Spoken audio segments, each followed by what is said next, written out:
So Games Workshop's announced a slightly disappointing update on the 40k Christmas box set that people were most hyped for. We've got an interesting Chaos Chainblade as a rumour engine, new and chunky Space Dwarf exosuits, and a roundup of this week's releases. Let's talk about a whole bunch of Warhammer news.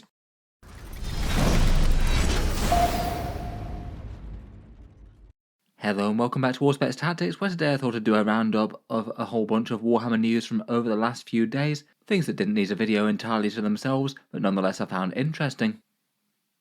First up, in a slightly disappointing and fairly rapid update to the Christmas Battle Force box set video that I made, it seems that the Imperial Knight Battle Force box set has suddenly got worse, which was kind of a shame as it was the one that was voted the single best and most people wanted to buy out of any of them. When I made the Battle Force video on the Games Workshop Warhammer community article, it clearly stated that the armigers could be built as either variant, which I did think was an important detail given that not too long ago they were packaged as just one or the other. But also the Questoris Knight here could be built as any of the variants, including things like Canis Rex, the Preceptor, the Warden and Gallant and things. When I released the video the other day, a bunch of people commented to say that that was no longer correct anymore. And when I checked back to the article, it looks like Games Workshop's edited it, put a little asterisk towards the bottom of the article, and basically announced that instead of being the full kit, it's only going to be the base Imperial Knight with the variants that came out when the kit first released, so that's the Knight Errant and the Knight Paladin. That means that they're basically cheaped out on including the other two upgrade sprues,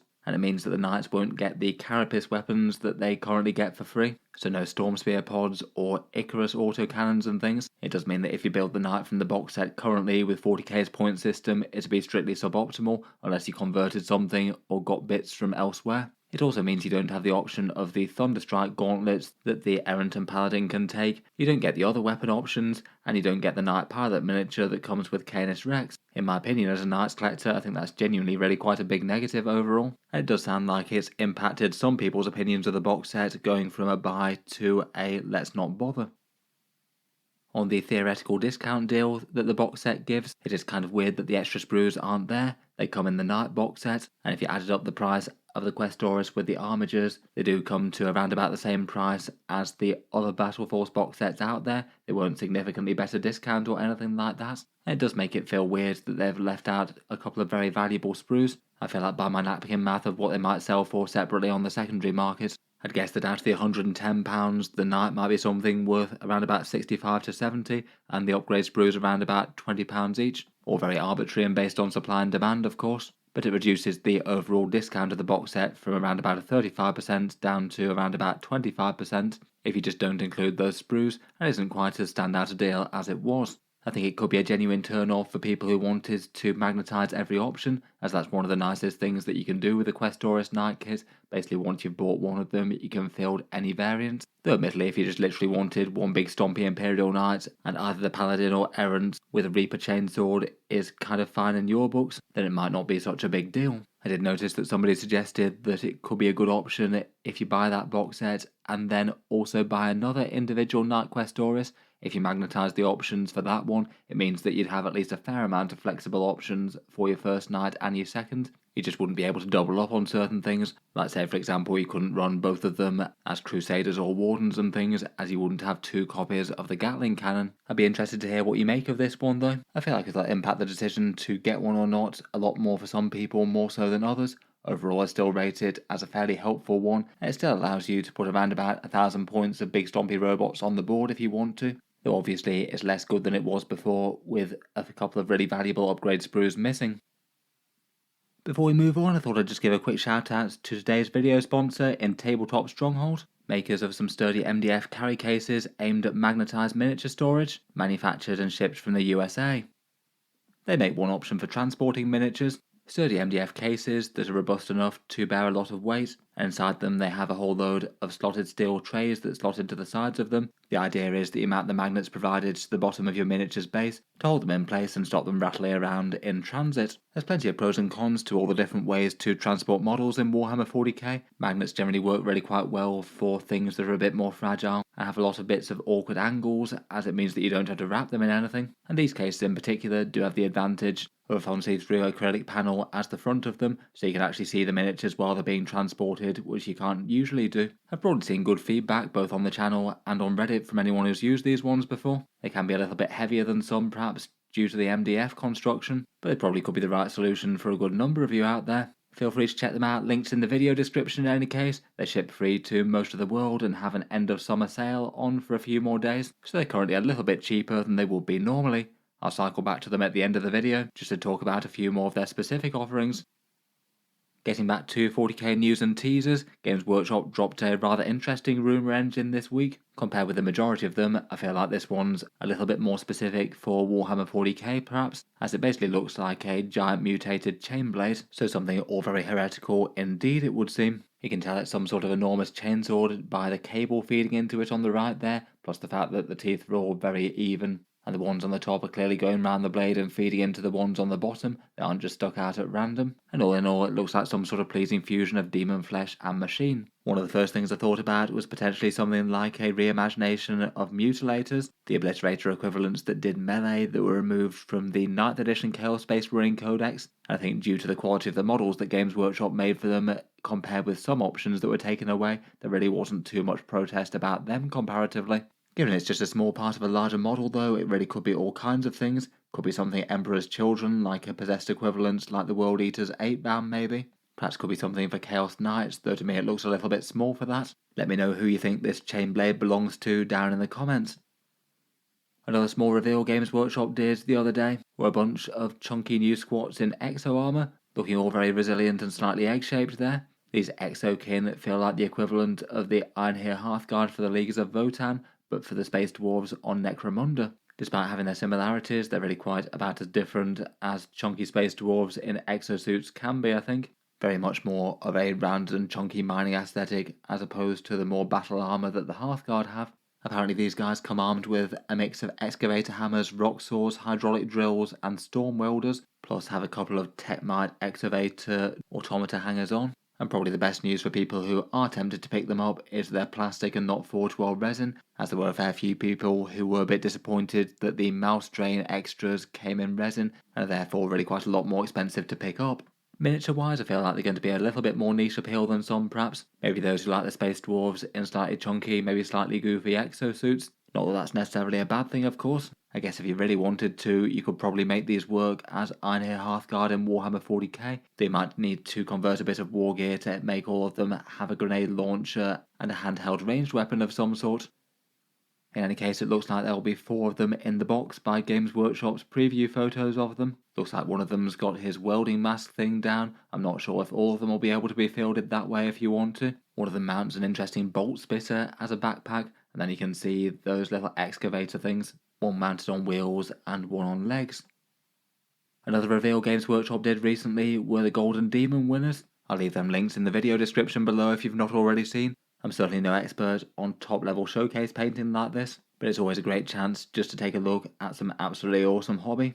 And I thought we could just look through a few of the ones that I found the most fun or interesting. Absolutely full credits to all the talented artists here. I'll put their names on screen with the entries. Mosrog Scribebad is looking rather excellent here though. I do like his Great White Squig, painted kind of Great White Shark style.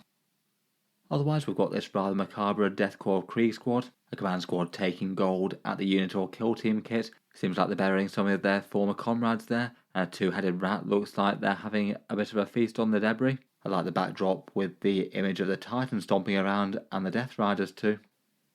In the same category there was this rather amazing Same Hand Seer Council. Love the colours and the ghostly glowing bits on this.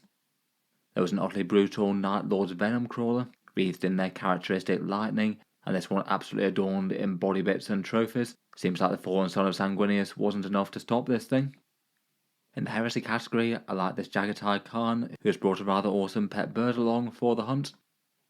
This one in the duel category with Ultramarines vs Khorne just has an incredible amount of things going on here. Really feels like the sort of thing that you'd see in Warhammer artwork brought to life, and again I feel like the lighting on this one's very cool. In the same category there's a Space Wolf, looking like he is getting the upper hand in a fight against a winged hive tyrant. The watery race that they're plunging into is rather cool as well, as is the splash effect and the things inside it. And in a very slightly more low-key duel, but nonetheless awesome in painting, it looks like there's a last gasp of a cultist with an auto pistol trying to take down an Eldar Harlequin. There's a really fun feeling of motion to this one. The actual Slayer sword went to a David Perryman, with this version of Trog the Troggoth King awakening within a cave with some bat squigs flying alongside. They had an entire article from him as well over on Warhammer Community if you want to see more about this one. For this week's releases, it looks like it's Stormcast Eternal week, so mainly for Age of Sigmar. Basically it's their wave of new kits as the more multi-part ones that came in the Skaventide box set, and then a fair bit more that have been revealed since. They're all going for pre-order on Saturday alongside their army book, so I guess that means they'd be properly released around the 26th. Loads of stuff for them, including a whole bunch of characters, some of which are slightly different or expanded versions from the ones in the Skaventide box set. There's new sculpts for the Liberators, plus the Sanguinary Guards / Prosecutors, plus some of their Ruination Chambers, like I believe it was the Relictors, and their new fancy portal thing.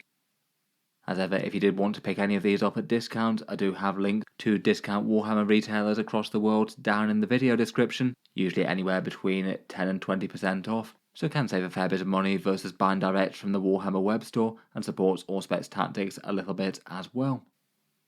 Finally, as follow-up to their Warhammer Day previews, it looks like the Rattling Diorama is going up for pre-order in November. I don't think we've seen any hints yet as to when the actual Kill Team box set will drop, but I guess it might be around a similar sort of time, maybe a late November kind of release. My guess is it'll probably be this side of Christmas. I guess if these are the holiday miniatures, then it might make sense they could come out alongside the Christmas battle forces maybe. Otherwise, looking to the future, doesn't sound like it's going to be enormous in terms of 40k things until the next year. I was wondering if we'd hear any more about the balance update in their Sunday preview article, but sounds like it's probably not this week. As mentioned earlier, I would have guessed it to be alongside the Blood Angels points on the 17th of October, so I guess we'll wait and see then. For 40k releases that could drop whenever, we're waiting on the Chaos Lords and Kotias solo release. Eventually, the same will happen for the Tempestus Aquilons and Vespers, though probably a fair bit after Hivestorm, so it could be a while yet. And then we know that the Kill Team Brutal and Cunning will come out at some point as well, with Rattlings and Tank Busters, again hopefully this side of Christmas. The Christmas Battle Force box sets should go for pre-order in November, probably alongside the Rattling miniature as mentioned. The next preview show is going to be in November along the World Champions of Warhammer, where I feel like they almost have to show off some Krieg, maybe a big box hopefully. I wonder if they might give us a glimpse at a new Noise Marine or something in the same way as they did for the World Eaters as well. We've also got a Deathwatch rules update of some kind in December to look forward to. Hopefully that'll help out the boys in black. And then for next year we know the next few codexes are Guard, Eldari and Knights, and then Emperor's Children and Grey Knights both confirmed for 2025, though it seems likely that the vast majority of remaining codexes will be in there. Seems like the next big thing in the near future though will be that points update. In any case, I'll leave that there for this one. Let me know your thoughts as to the changed Battle Force box set, the Curious Chainblade teaser, and chunky space dwarves in exo armor, and a bunch of cool painted golden demon things. Look forward to hearing all your thoughts down in the comments below. Finally, I'll just cycle back to today's video sponsor with Tabletop, Stronghold and the mag cases. As mentioned, one option for transporting miniatures from A to B in safety, with sturdy MDF boxes and steel sheets, and then you magnetise the base of the miniatures to keep them in place. To show their capacity, here's the amount of miniatures that can fit on one of these trays.